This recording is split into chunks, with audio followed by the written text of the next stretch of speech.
I have to say that I am both disappointed and satisfied with the revelations we got in this episode. On one hand, I was expecting more from Friede's investigation and raid on the Exceed company, as in, I was hoping for him to learn something more shocking and definitive. On the other hand though, we got to see Gibeon fully for the first time, and he was revealed to be related to Amethio, something I suspected, though I predicted that they were father and son, not grandfather and grandson. This is honestly more fitting, however, considering Liko and Diana's relationship. In any case, I definitely did not expect to learn and see these things in this episode. This elevates the episode, allowing it to answer some questions while posing some new ones, which will make the ever-enticing mystery of Lucius, Terapagos, and Rakua grow, as does our interest in it.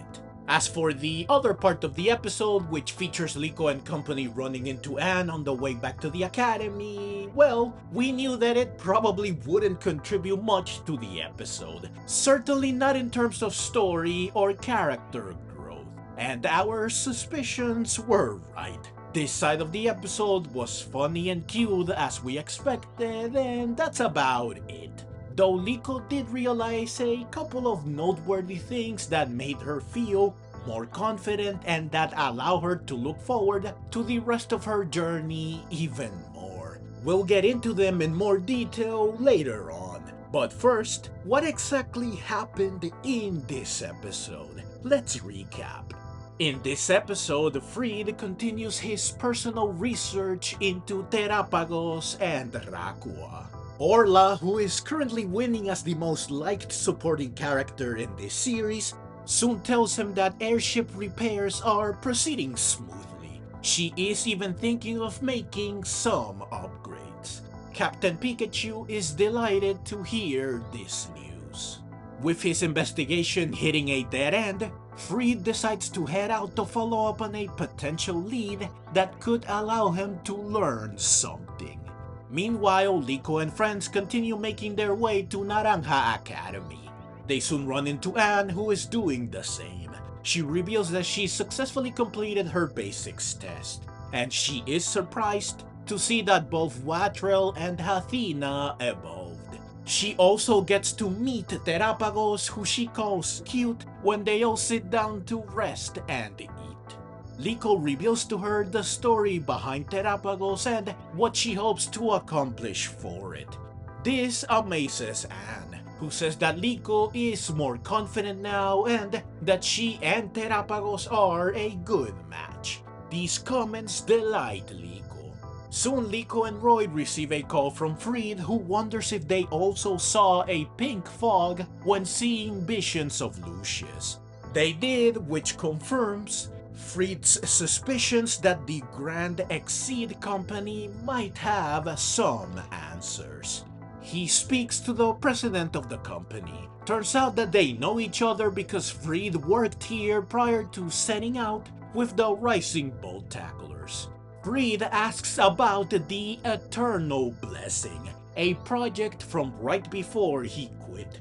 The president, however, reveals that he knows nothing, since the project was managed by people even higher up the food chain than him. In lieu of information, he gives Friede his keycard ID, which was kept just as he left it, and he tells him to visit the research department to find answers himself. Friede heads there and he encounters an old colleague of his who triggers Cap's unique allergy and is happy to see Friede. Together they dig into the Eternal Blessing project, but while they find some pictures and details about it, when they try to dig deeper, they are locked out. They did, however, figure out that the project was held in-house at the underground lab/storage facility, where some evidence should remain. So Friede decides to head there personally and solo to investigate. As he does, it's revealed that someone is keeping tabs on him. Once Friede reaches the facility, he finds that it is heavily protected. but Cap is easily able to dispatch the guards with a combo of Double Team and Thunder Punch. They soon find a sealed door that houses what they are after. However, they are spotted by a camera. Even worse, when Cap destroys it as dictated by Stealth 101, an alarm goes off. So they rush into the room hoping to learn something before the guards arrive. Sadly, the Eternal Blessing is gone, though the plate on the case reveals its true name, Rakunium. As they make their escape, they run into a bunch of guards. Cap easily breaks through them with Bolt Tackle, and Charizard allows Friede to slip right past them, allowing them all to escape successfully. As the guards give chase, it is revealed that the person that was eavesdropping before is still around, and he is revealed to be none other than Spinel, who stole the Rakunium before Friede could get to it. After escaping, Friede ponders about what he learned, and the Behem is revealed to be above, keeping an eye on him. The episode cuts to Liko and friends who finally see Naranja Academy in the distance. As they keep walking, Anne reveals that she was afraid initially to come to Paldea alone, much like Liko was afraid at first to go to Kanto alone. However, thanks to her Pokemon, she knew things would be fine. Again, just like Liko. She adds that perhaps their Pokemon are guiding them forward, which makes Liko realize that maybe she's not taking Terapagos to Rakua. Instead, it's taking her to Rakua. This inspires her to run ahead energetically, to Naranja Academy physically, and to her bright and exciting future symbolically.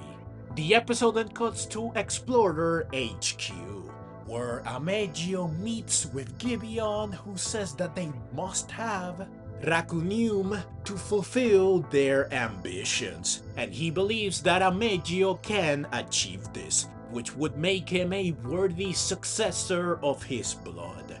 Hamburg congratulates Amethio for making a good impression on Gibeon. Amethio says that of course he did, since he is not like his father.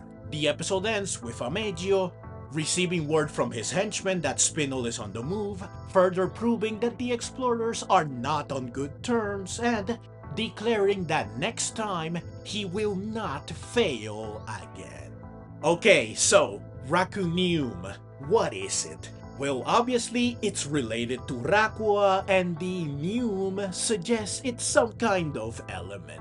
Very likely from Rakua that, judging by what Gibeon said, is quite powerful. The so-called Eternal Blessing is a shard of Rakunium, and now that Spinel has it, the explorers might be able to harness its power, and potentially they could replicate it to further their goals. As for what Rakunium does specifically, it's honestly impossible to say. Though considering that it seems to be to blame for the fog seen in the visions of Lucius, maybe it can store memories, feelings, and emotions. Though considering Gibeon is surrounded by pink mist too, maybe it has some other properties or uses. Also, this means Gibeon already has access to at least some Rakunium.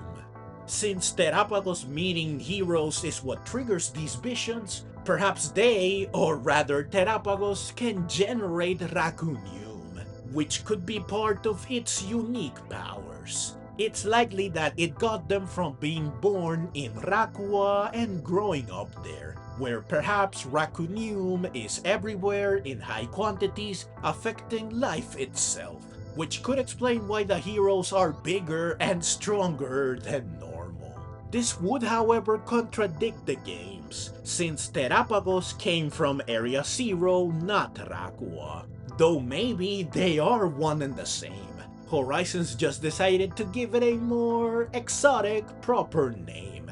Maybe just to throw us off, or perhaps to give the place more character and lore. Whatever the case may be, this is certainly not the last we have seen of Rakunium, and I cannot wait to learn more about it. I'm honestly surprised that Gibeon is Amethio's grandfather. I expected him to be his father, especially when I got to see him clearly.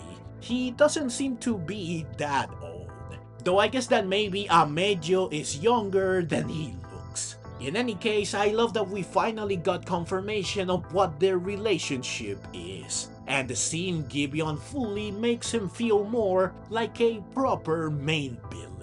Obviously, we still don't know much about him or what he hopes to accomplish, but this is par for the course. Horizons enjoys drip-feeding us information to thrill us and draw our interest, while still keeping its big mystery, well, mysterious. Again, I cannot wait to learn more.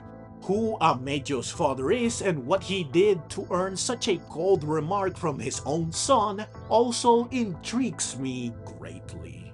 We also got to learn more about Friede, which is great, even if we don't know the full extent of what he did at the Exceed company. Speaking of, we don't know what they wanted to do with Rakunium. Whatever their plans were or are, it can't be anything good, considering that they were locking people out of learning more and they had the facility so heavily guarded. However, they are clearly not affiliated with the Explorers like I predicted, since if they were, Spinel wouldn't need to steal from them. Makes you wonder if maybe the Exceed company will also be antagonists going forward. We learned that Anne is aiming to conquer the Pokémon League, which means she will likely be a good rival for Liko and Co. going forward. Liko realizing that she is more confident now, which boosted her confidence even more, and the value of Terapagos, that they match each other, which goes back to how it was a pendant that she wore and looked good on her, and how Terapagos is guiding her almost as much as she is guiding it, are all good character growth moments that were nice to see. Finally, all the Pokemon playing together was fun and cute as always. Especially Tinkating trying to turn the Watt Scout Chops into a hammer.